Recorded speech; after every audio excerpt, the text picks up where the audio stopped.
the 7 Chaos Emeralds and bring them to me as promised.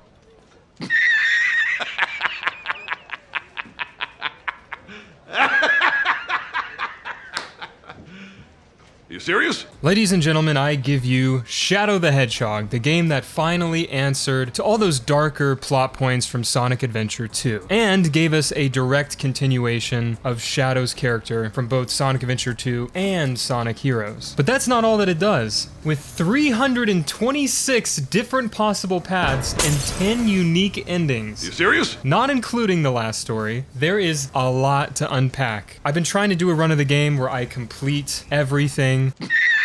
I'm talking all the keys and all the levels to get like the secret rooms and the secret items and stuff like that, A ranks, and to get the last story by getting all the different possible endings. It's a lot. And I think that's part of the issue with this game, is that it felt like a chore when it came out, especially after Sonic Heroes made you collect all the 7 Chaos Emeralds with 4 different teams before you could get the last story in that game. This game is like a direct sequel to Sonic Heroes in that sense. There is a lot of busy work. There is a lot of things to keep you replaying this game over and over and over again, but having a slightly different experience each time, which I really do appreciate. I think that this game is so unique in its ambition, especially for its time, to do such a crazy idea. I mean, it would have been so much simpler if they just said, hey, let's just tell one story and like have that be canon, and let's just forget about this multiple different pathway stuff. But no, they stuck to their guns quite literally, and we got Shadow the Hedgehog. This game is so mixed for me. I loved it as a kid, I love it now, not much has changed, but I think that even back then when I played it for the first time in Christmas 2005, I even noticed the cracks back then, but I noticed them even more now. But even with its flaws, I've really enjoyed my time with the game so far. Today, I wanted to talk about the characterization and how Shadow was actually done very well in this game, but it depends on how you played it. For most people, I feel like they picked up this game, they just did whatever missions in the levels, which if you don't know, depending on which mission you did in each level, it would take you on a different path, a villain or hero or neutral path. And so you could just be all over the place if you're not paying attention, or if you're not playing the game with an intention of going in a specific direction or trying to get a specific ending, which is how I think I played it as a kid. I was just like, whatever, I just want to like help Knuckles in this mission and then help Black Doom in the next mission. Like, okay, that doesn't make any sense. It was still a fun game, but it lacked a lot of those different paths making actual sense. So many paths that don't make any sense. You can have Shadow be the most bipolar character and just have him go from being a complete villain to a complete hero and everything in between. But there is something so unique about having a game like this in the Sonic series, especially based around a character like Shadow, who at the time, I feel like maybe Sonic Team and Takashi Iizuka, who was the director of this game, didn't really maybe know exactly what direction to go with the character, so they put the pen and paper in our hands and said, hey, you write your own story, you make your own Shadow, you know? Is he gonna think that he's an android and take over the Eggman Empire and go on to be some ruler? Which I do wonder if they were actually considering doing at one point, seeing as how that was such a major plot point at the end of Sonic Heroes, that they were setting him up to be some new big bad who thinks he's not the original and just goes crazy thinking he's an android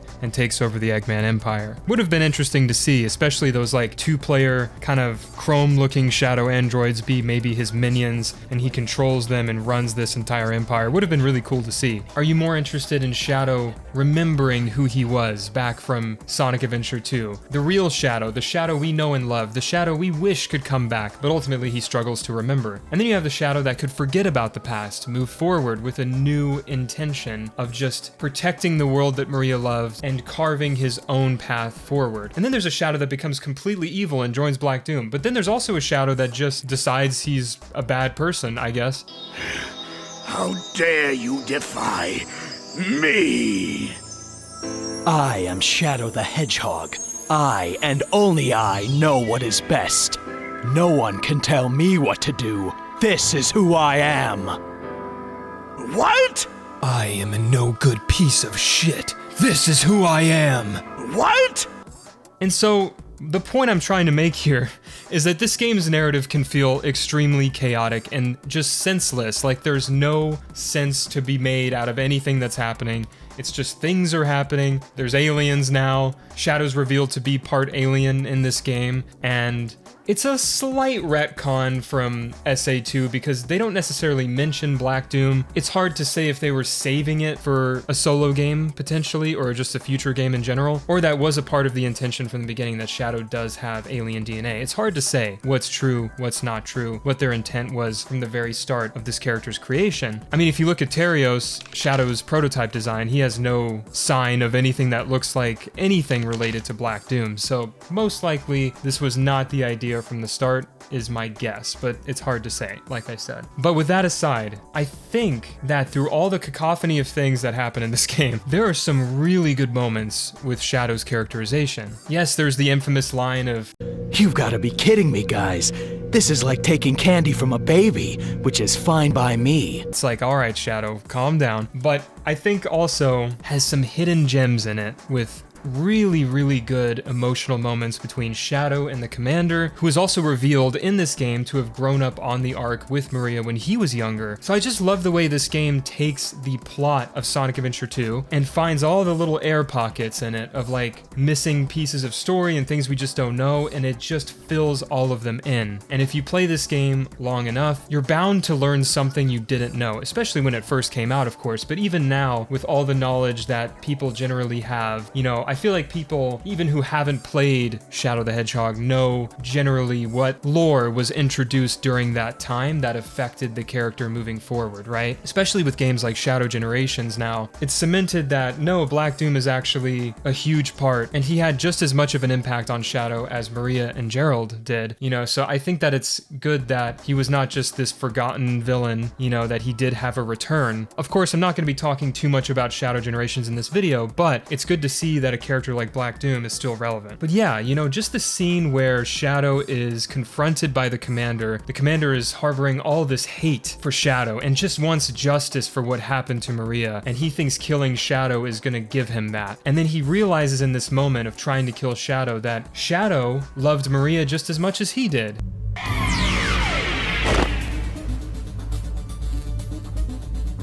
Damn it! What does it all mean? These memories, the doctor's actions and words. Nothing makes sense. Was it real? It's been a long time, Shadow. Who are you? And how do you know my name? I know you, Shadow the Hedgehog. You killed everyone I loved. My family, Maria. I've been waiting all my life for this day. What? Me? And Maria? Maria was like a sister to me. She was the only family I knew. And because of you, she was killed.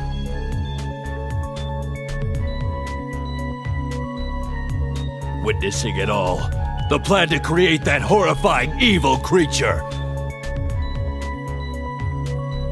That black creature and that insane professor who unleashed it all. So, the professor created me with Black Doom? You don't fool me! It's not just about Maria. Thanks to you, everyone I knew and loved was killed when the Ark was destroyed. Worst of all, my family! Finally, justice is served!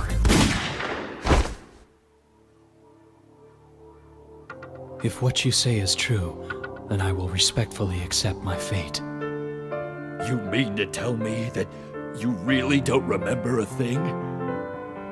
But I just need some time to uncover the real truth.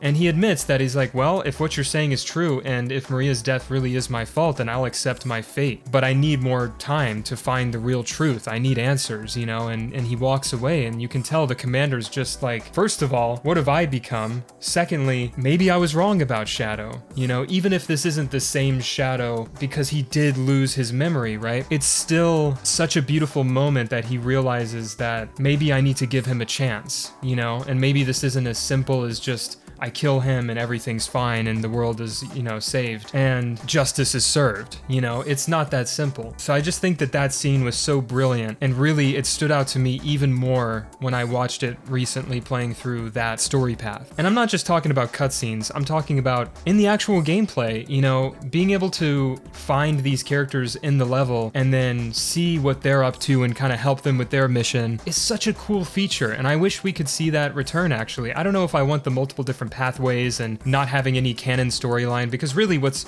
canon in Shadow the Hedgehog is the beginning of the game and the end of the game. Everything in the middle is like, that's up to you, that's up to your interpretation. And Izuka has stated multiple times in interviews that he likes things being left up to interpretation. Everyone asks him like, was Gerald inspired by the mural of Supersonic in Sonic 3? And is that what inspired him to create Shadow and make him a hedgehog? And he never says yes or no. He's just like, I'll let you guys figure all that stuff out. And I think he just likes hearing fan theories, but obviously that's definitely what happened. It's just weird that we've never gotten confirmation for things like that in the Sonic series. So I really love that Shadow's lore just goes so deep. I really liked Sonic and Shadow teaming up to go stop Black Doom and the Black Comet. All those Black Comet levels are so cool, and like the fact that they didn't return in Shadow Generations was really disappointing for me, because I was really hoping to revisit those levels because I'm so nostalgic for a lot of levels from Shadow the Hedgehog. I love the way Prison Island is depicted. We've seen it briefly in Sonic Adventure 2, with Green Forest. You actually get to see the prisons and like all the aliens are in the cells and stuff like that. Just a lot of good attention to detail, and like it really felt like the whole world was at war with this alien invasion. Having little updates with the president and the commander, the story suddenly becomes a political thriller. Sir, your transport is ready. We must go now. Sir, please. Once again, I have failed my duty to protect our nation. Sir, it's not over. We can continue to fight. The Black Aliens may have rendered us unable for now, but we will rally, sir. You must keep your nation strong and together. Yes, keep the nation united. No matter what happens, we'll never surrender to these creatures. This much I learned from them. And it has these other vibes, which was just so unheard of in the franchise. We've seen the president in Sonic Adventure 2, but it was very brief. It was only for a short time, and we didn't really get to see much of the president. But here, they actually give him character. And, everyone likes to laugh about the photo on the desk because, out of context, it is funny. But when you think about where he was at the time of this game, it's like they just survived two major events, Metal Sonic Overlord and the Bio-Lizard and the Space Colony Arc Collision Course program, where it almost collided with the Earth and ended humanity. They just dealt with some really dark times and some major events. Sonic and Shadow were this symbol of hope, so much so that he probably invited them to the White House to give them a Medal of Honor, which is something that's not really clear, because why else would there be a photo of them outside of the White House that he keeps with him? It's I think he brought them there to either thank them or give them a Medal of Honor for what they did in protecting the United Nations and the whole world, really. And so just to see the gratitude and the hope and the belief he has in Sonic and Shadow, and then the commander on the other side of things just being so cynical and hateful, depending on which Shadow you choose to be in the game, the commander is right or the president is right. It's really weird how they made that work. It's no matter what path you take, you have two human characters that offer both perspectives, and they both work. No matter which path you choose as Shadow, I think the president would still be hopeful that in the end Shadow would choose the right thing, because he knows what the real Shadow did, right? And of course, this is the real Shadow, but what I mean by that is the one that we started with that had all of his original memories, right? I also loved that Shadow could sense the presence of the Black Comet. Suddenly his head hurts and he's like, ugh, and he falls to the ground, and Sonic's like, what's wrong? And he's like, it's the Black Comet. It's nearby. And he's like, we gotta go stop that thing, and it's just so, I know this was a bit rough. This was Jason Griffith's first first Sonic game that he appeared in, the whole 4Kids cast appeared in. But I think they did a great job, you know. I know that like he definitely got better with his Sonic as he went on. Like I loved his performance in Sonic Unleashed. Obviously that's my favorite Sonic game, as I've said before, and for good reason, because I think by that time he really just matured into the character. Weird to think this is Mike Pollock's first Sonic game as well as Eggman. Very strange, but you know, this game I'm just so nostalgic for it. It's got that Y2K vibe, you know, and style that is just not really explored as much anymore. I mean, probably rightfully so, because it is a very outdated thing. It was in for the time, you know, it was trying to capture that Matrix vibe and also the Fifth Element. There's a little bit of Fifth Element in here too, and if you haven't seen the Fifth Element, I highly recommend, because there is a character in the Fifth Element that sounds exactly like Black Doom, and I'm wondering if this is where the inspiration for Black Doom came from. Zork's office? I told you I do not want to be disturbed. I know, you don't want to be disturbed, except if it's Mr. Shadow, and it's Mr. Shadow on the line.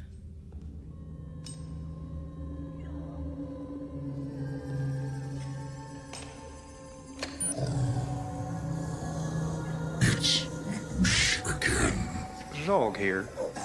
Am I disturbing you? No. Just. Where are you? Not far now. Good. How are the stones? Fine. Just fine. I'll have the 4 stones that you asked for any time now, but it wasn't easy. My costs have tripled. Money is of no importance. Because the Fifth Element did come out before this game came out, so I'm really wondering if they did, because it's uncanny. But yeah, it just captured the essence of the time it released in such a way, and I'm very nostalgic for those times, like the early 2000s, and this game in particular just really captured that really well. But anyway, I am getting a little off topic from characters, but I just wanted to mention that it is like a little time capsule, this game. You know, when you open it up, it just smells and feels and looks like the early 2000s, and it's very of its time. But I think that's to its benefit, because I think a lot of the hate or just overall dislike of this darker tone is a little bit misunderstood. And if you really dive into this game and you really explore all the corners of it, which again, I understand that most people won't, and that's to the game's fault, you know, for making so many of these really good cutscenes and really good story aspects buried in this chaos of just whatever the story is attempting to do, right? Or however you decide to play it affects the way you experience the story. So there's a lot of reasons why obviously this game doesn't really work. You know, it was a very ambitious idea, but the reason it's mixed for me is because I don't really believe that it works when it comes down to it. Because if it did, like no matter what path I would choose, it would make sense. But the fact that that's not the case, it still makes it a fun game, don't get me wrong, but it doesn't actually narratively make sense. And I think that's a solid, valid criticism, but I think that the story being dark or edgy, as people like to say, which I'm glad that that term is sort of dying out now. I don't know, I never found this IP to be anything like Mickey Mouse. So when people say that Shadow holding a gun is equivalent to Mickey Mouse holding a gun, I'm like, not quite. Actually, not even close. You know, they're very different things visually, and for some reason Sonic is able to tell these darker stories because Sonic has a cool factor, and a lot of other characters, like Mario for example, Mario has his own version of that. They've kind of strayed away from that since the early 2000s, but it seems like this era was like everyone was testing how far they could push having a slightly darker tone. I mean, look at Mario Strikers. It just looked so stylistic, and Mario had a little bit of an edge to him on that box art, you know? But really, just looking at Shadow as a character, it makes sense. You know, it fits that his character would have darker stories. He's meant to stand next to Sonic, not replace Sonic. And I think maybe that was the fear when this game came out, is that, oh, they're just going in a different direction and now it's all about Shadow. It's like, this was always a side project, if anything. I mean, yes, if the game did well, there may have been a Shadow the Hedgehog too, but we don't know that for sure. And I wouldn't even say that that's necessarily a bad thing. And Shadow Generations proves that Shadow can have a standalone game that's well written and that has a lot of heart. And I think that this game as well has those same things. They're just spread out amongst a lot of questionable things alongside it, you know, and that's the difference, is that Shadow Generations to me is almost like a perfect game, whereas Shadow the Hedgehog, I'm like, kind of mixed. Don't really like certain gameplay aspects, don't really like certain ways the game and story are structured, and it's something you really have to play multiple times to get into and really understand and to actually learn more about the story and piece things together for yourself. The game requires you to do a lot of the heavy lifting, and I think that's why it's such a mixed reception, amongst many other reasons, of course. But I think there's a reason that Shadow can stand alone outside of all the rest of the Sonic characters, and he can have his own games. Not just because his design is super cool, not just because he was super popular when Sonic Adventure 2 came out, but because, and this is something that was explored in Sonic Movie 3, that Sonic and Shadow are like two sides of the same coin. You know, they both, at least the Sonic from the movie, came from loss. It's how they chose to deal with that loss that shaped them into very different people. And I think that that's why Shadow is so interesting, because he's what Sonic could have been if Sonic took a different path, right? And see, now we've come full circle back to what this whole game is all about, getting to choose your own path and to craft your own Shadow. And I think that there is some real value to that idea, but was it executed to perfection? No. But I still love this game, you know, it still means something to me, and I can still look at the good parts of it and appreciate them. So that concludes my psychotic ramblings about a black hedgehog. Let me know what you guys think about Shadow the Hedgehog and what you guys thought of the characters and the story, or if you grew up with the game and you have a story about that. Anything, really. I just love talking to you guys about these older Sonic games and about the franchise in general, of course, but I really enjoyed the comments on the Sonic Heroes videos, so had some really good conversation there. So I'd really love to hear what you guys have to say. But I do have a new episode out, Sonic Doomsday Reimagined, in case you haven't seen it. It's a new and original story for Scourge on how he got to this universe with a new villain known as Siberius, who is a new version of Metal Sonic from the anti-universe. I put a lot of work into the episode. I'd really appreciate it if you guys check it out. I'll see you in the next video, creators. After I find that damn fourth Chaos Emerald.